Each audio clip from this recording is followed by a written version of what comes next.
Hello students, आपका इस आज की नई क्लास नई वीडियो में बहुत बहुत स्वागत है। आज हम एक नया चैप्टर शुरू करने वाले हैं जो कि आपके सिलेबस का पार्ट 1 बुक 1 यानी कि विश्व का प्रादेशिक भूगोल। आपकी बुक फर्स्ट का नाम क्या है? विश्व का प्रादेशिक भूगोल। उसके अंतर्गत पहला चैप्टर यानी कि आपको विश्व का प्रादेशिक भूगोल में हर एक का, जैसे कि आपको मैंने पहली वीडियो प्रोवाइड करवाई थी जिसमें आपको मैंने सिलेबस समझाया था, उस सिलेबस के अंतर्गत आपको सब पता चल जाएगा। जिसने नहीं देखी है वो वीडियो, वो आई बटन पर क्लिक करके वीडियो देख सकता है।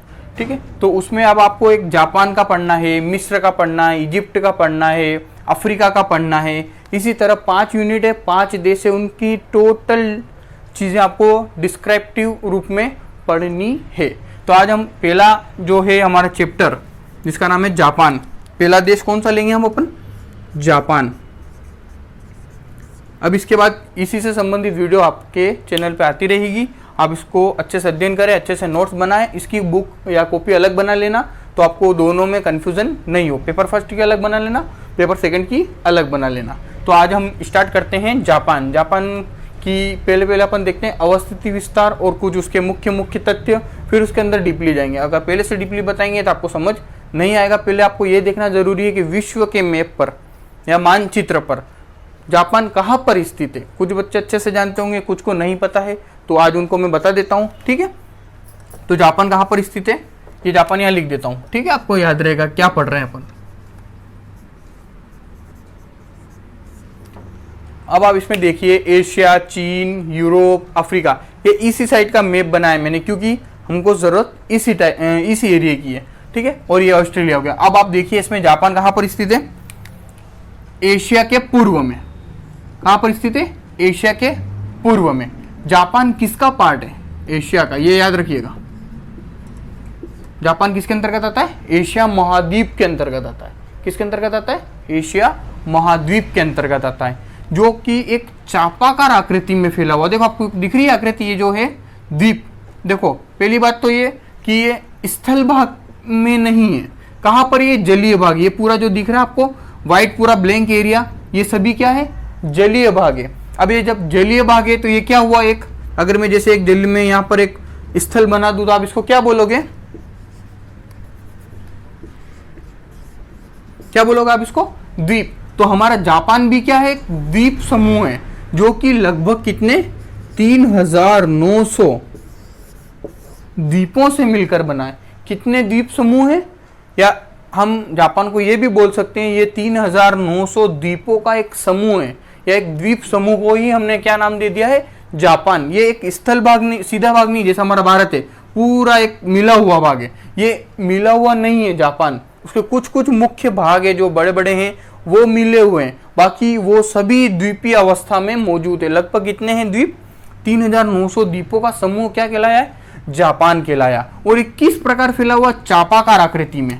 चाप मारते हैं ना अपन, जैसे कि आपने वो 10th क्लास वगैरह में पढ़ा होगा, ऐसे होता है चाप ऐसे मारा, एक चाप ऐसे मारा, फिर दोनों को मिला के अपन डिग्री एंगल्स वगैरह बनाते हैं, तो वो ये क्या कहलाता है? चाप कहलाता है।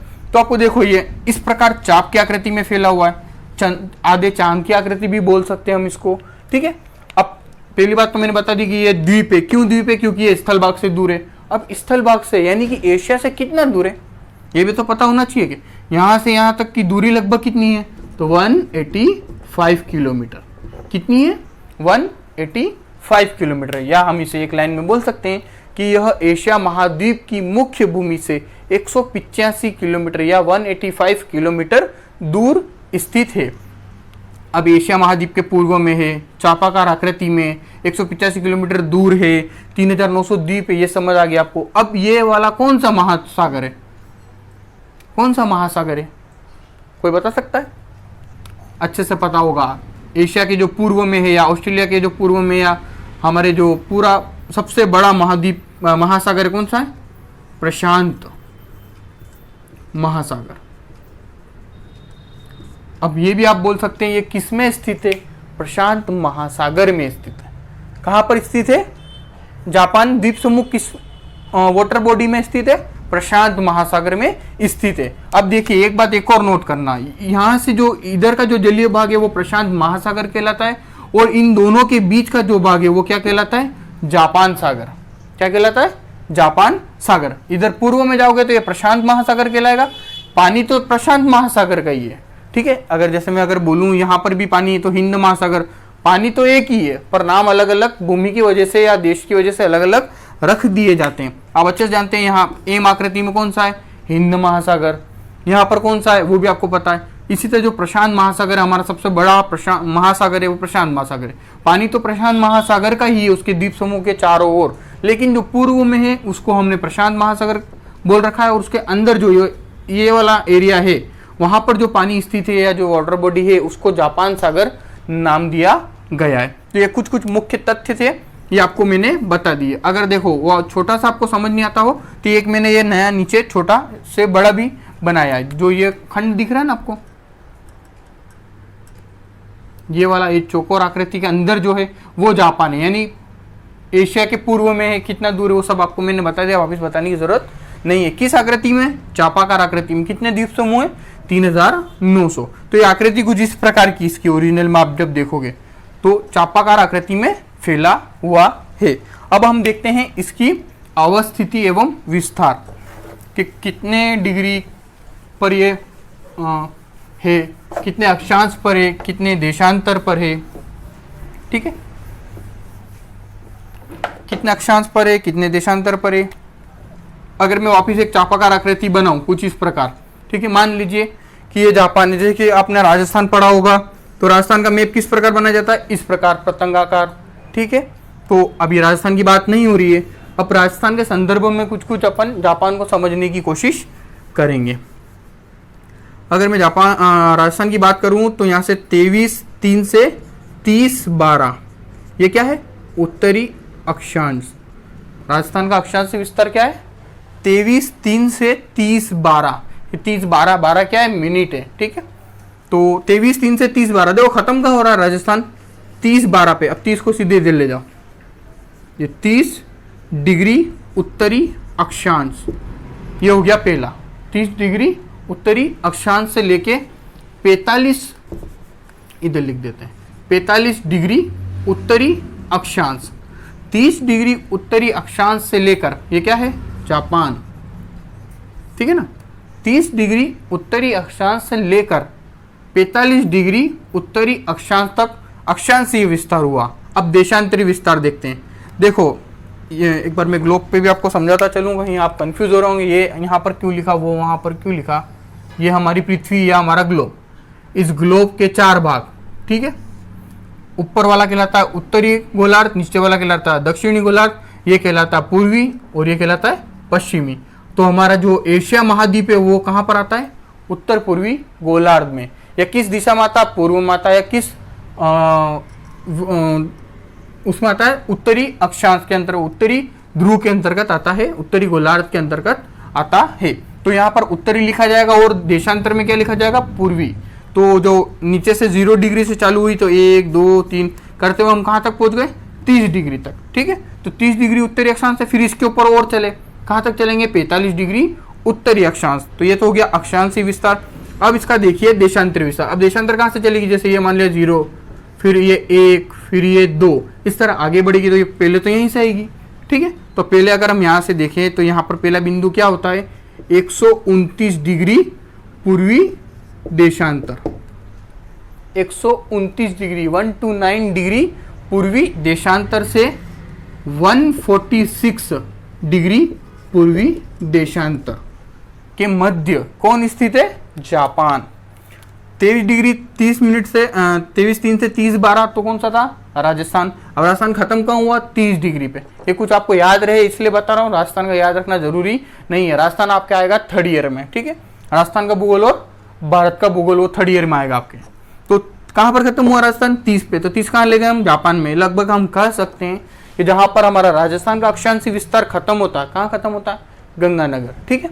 गंगानगर में खत्म होता है। तो वहीं से किसका शुरू हो जाता है, जापान का। यानी कि हम कह सकते हैं ये एक ही अक्षांश पे लगभग जापान का पहला बिंदु और राजस्थान का अंतिम बिंदु स्थित है, अक्षांशीय विस्तार के आधार पर कह रहा हूँ, ठीक है। तो 30 डिग्री से 45 डिग्री उत्तरी अक्षांश का मध्य और 129 डिग्री पूर्वी देशांतर से 146 डिग्री पूर्वी देशांतर के मध्य कौन स्थित है? जापान। ये आपको अक्षांश विस्तार और देशांतर विस्तार समझ आ गया होगा। ठीक है, तो अब अपन देखते हैं अगला।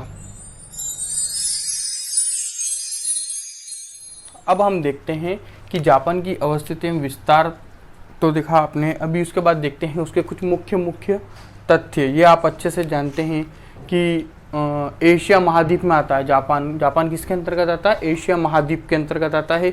और एशिया महाद्वीप की मुख्य भूमि से, ये आप जानते हैं, यह द्वीपीय देश है। ये लगभग 3900 द्वीपों का समूह है। द्वीप समूह देश कहलाता है। जापान क्या कहलाता है? एक द्वीप समूह देश कहलाता है, जो कि 3900 द्वीपों का समूह है, जो कि एशिया की मुख्य भूमि से 185 किलोमीटर 185 किलोमीटर दूर स्थित है। यानी कि ये अगर जैसे ये एशिया की मुख्य भूमि माने तो यहाँ पर स्थित है। ये कौन? जापान। ठीक है ना। ये किस तरह है? प्रशांत महासागर में चापाकार आकृति में। ठीक है, अब इसके कुछ मुख्य तथ्य अपन देखते हैं। ये आपको याद रखना जरूरी है। जब आपसे जापान के बारे में कुछ क्वेश्चन पूछा जाता है तो आप इन तथ्यों को उसके अंतर्गत ऐड कर सकते हैं। पहला है देश का नाम। देश का नाम आप अच्छे से जानते हैं, जापान है। जापान के अलावा इसको एक और उपनाम दिया गया है, जिसको कोकू क्या कहते हैं? कोकू। कोकू का मानी क्या होता है? उगते हुए सूर्य का देश। सूर्य कहाँ से निकलता है? पूर्व से। और ये जो अपने विश्व के मानचित्र में आप देखोगे तो ये सबसे पूर्व में स्थित है। ठीक है, जापान कहाँ पर स्थित है? पूर्व में, इसलिए इसको उगते हुए सूर्य का देश भी कहा जाता है। इसकी राजधानी क्या है? टोक्यो। क्या राजधानी इसकी? टोक्यो। और देखो टोक्यो की क्या खास बात है? यह सबसे बड़ा शहर है। टोक्यो क्या है? जापान का सबसे बड़ा शहर। उसके बाद आता है राजधानी। राजधानी के बाद आता है क्षेत्रफल। 3,77,277। कितना है? 3,77,277। और राजस्थान का अगर मैं क्षेत्रफल की बात करूं 3,42,239। ये किसका है? राजस्थान का। अब आप थोड़ा अनुमान लगाओ इसमें और इसमें लगभग कितना अंतर होगा? कुछ ही। तो हम क्या कह सकते हैं कि जापान राजस्थान से लगभग कुछ ही बड़ा है। गुना नहीं कहेंगे, गुना कहेंगे तो डबल हो जाएगा, गुना नहीं कहेंगे। तो ये क्या हुआ कि राजस्थान से जापान कुछ ही बड़ा है। और अगर मैं इसको अपने भारत देश के संदर्भ में बात करूं तो हमारा भारत देश जापान से लगभग 18 गुना बड़ा है। भारत जापान से लगभग 18 गुना बड़ा है। ठीक है, ये हुई क्षेत्रफल की बात। क्षेत्रफल में दो चीज आपको मैंने बता दी। अब देखते हैं अगला, कृषि भूमि। कृषि भूमि क्या है? 5%। केवल कुल भूमि का 5% कृषि के रूप में उपयोग में लिया जाता है। ये आप अच्छे से जानते हैं कि जो जापान है ये एक टेक्नोलॉजी वाला देश है। बहुत विकसित टेक्नोलॉजी इसके पास, कंप्यूटराइज्ड हर चीज़ है इसके पास। ठीक है, और मशीन वगैरह सब यहीं पर बनती है अधिकतर। तो आप ये अच्छे से जानते हैं कि जब टेक्निकल लाइन में ये ज़्यादा जुड़ा हुआ है तो कृषि लाइन में यानी एग्रीकल्चर लाइन में तो ये कम होगा। इसलिए वहाँ पर जो कृषि भूमि है वो कितनी है? 5% है, जहाँ पर कृषि की जाती है मुख्य रूप से। अगला देखते हैं, धर्म कौन कौन से यहाँ पर? शिंटो धर्म, बौद्ध धर्म, ईसाई धर्म। अगर इनमें सर्वाधिक धर्म कौन सा है तो वो है शिंटो धर्म। लगभग 25 या उससे 40% से अबव शिंटो धर्म के धर्मावलंबी रहते हैं। कहाँ पर? जापान में। उसके बाद आता है सबसे बड़ा द्वीप कौन सा है? होन्शु द्वीप। जापान का सबसे बड़ा द्वीप होन्शु द्वीप। उसके बाद आता है सबसे बड़ी संधि, सुगारू जल संधि। सबसे बड़ी संधि कौन सी है? सुगारू जल संधि। उसके बाद आता है स्थापना दिवस। कब स्थापना हुई जापान की? तो 11 मार्च 660 ईसा पूर्व। 11 मार्च 660 ईसा पूर्व इसकी स्थापना हुई। किसकी? जापान की। उसके बाद देखते हैं सबसे बड़ा पर्वत, फ्यूजीमामा। क्या नाम है सबसे बड़े पर्वत का? जापान की बात हो रही, विश्व की बात नहीं हो रही है। ठीक है, जापान का सबसे बड़ा पर्वत, अगर जैसे हम भारत की बात करें तो भारत का सबसे ऊंचा पर्वत या पर्वत चोटी कौन सी है? तो K2 या गोडविन आस्ट्री जिसको बोलते हैं। राजस्थान की सबसे ऊंची चोटी कौन सी है? तो गुरु शिखर 1722। ये आप अच्छे से जानते थे। इसी तरह जापान की सबसे ऊंची चोटी या पर्वत कौन सा है? तो फ्यूजी मामा। फुआ जी और मामा को मिला दोगे तो क्या बन जाएगा? फ्यूजी मामा। तो इस तरह से आप याद रख सकते हैं। सबसे बड़ी झील कौन सी है? बीवा झील। ये नाम याद रखना। सबसे बड़ी झील कौन सी है? बीवा झील। अगला है सबसे लंबी नदी, longest river in the Japan, Japan की सबसे लंबी रिवर कौन सी है? सिनानो नदी। कौन सी नदी? सिनानो नदी। और सबसे लंबी और सबसे बड़ी खाड़ी कौन सी है? ईसे की खाड़ी। ठीक है, तो ये आपके कुछ मुख्य तथ्य थे जो मैंने इस पर लिख दिए हैं। आप इसको नोट डाउन कर लीजिएगा या इसका स्क्रीनशॉट लेके अपनी कॉपी में उतार लीजिएगा।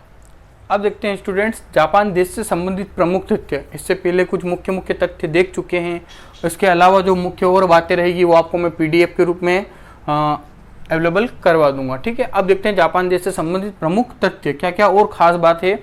इससे पहले कि आप बहुत कुछ जान चुके हैं जापान के बारे में, अब देखते हैं इसके और मुख्य बातें। जापान का 76.2% भाग पहाड़ी है, या हम इसे ये भी बोल सकते हैं कि अगर 100 में से 76% भाग जबकि पहाड़ी है, तो जापान एक पहाड़ी देश भी है, एक द्वीपीय देश होने के साथ साथ पहाड़ी भी है, यानी कि यहाँ पर मैदानी भाग कम है। ठीक है, पहाड़ी ज़्यादा है। ठीक है, जापान का 76.2% भाग पहाड़ी है और इनमें लगभग कितने ज्वालामुखी है? 200 ज्वालामुखी स्थित है। ठीक है, तो अब सोच लो भूकंप भी कितने आते होंगे ज्वालामुखी की वजह से। जापान के तेसिरो जिम्पा, ये एक द्वीप का नाम है। किसका नाम है? तेसिरो जिम्पा द्वीप को बिल्ली द्वीप भी कहा जाता है। अब ये मैंने क्यों लिखा है? क्योंकि क्वेश्चन अगर 2 नंबर का ये बन गया कि बिल्ली द्वीप कहाँ पर स्थित है, इसके बारे में कुछ बताइए, तो आपको याद होना चाहिए इसका बिल्ली द्वीप किसको कहा जाता है? तेसिरो जिम्पा एक द्वीप है जो कहाँ पर स्थित है? जापान में। और जापान के कितने द्वीप समूह टोटल?